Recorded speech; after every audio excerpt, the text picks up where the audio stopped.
Welcome back to Putzel Kitchen. Right now in the rice cooker I have the coconut lime rice cooking, and then at the end I'm going to add the lime juice and lime zest. So I have chicken here, which I have poached in chicken broth and preserved the chicken broth. We're going to tear up in this pot. We're going to melt 2 tablespoons of coconut oil and 2 tablespoons of butter.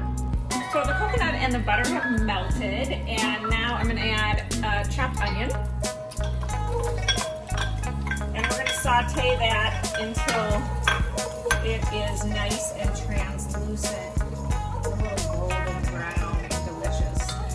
This is a great dish while we are stuck in our shelter in place. Somebody, substance gave me an abbreviation, SIP. SIP. It sounds better like we're having a glass of wine all the time or something, or whining.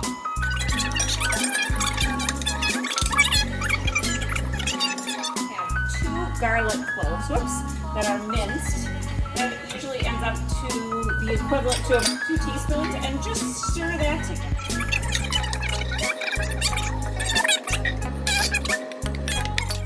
Okay, I'm going to add here, I have 1/4 of a cup of coconut flour. Stir this together. This is going to help thicken the sauce. That to a simmer.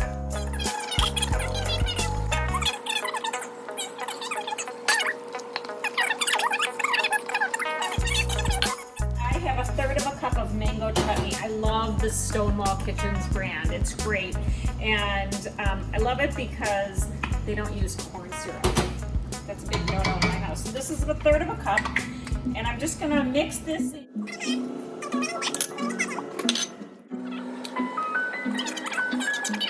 Garnish it with some peanuts. Those Planters peanuts aren't just for snacking. This is great for that.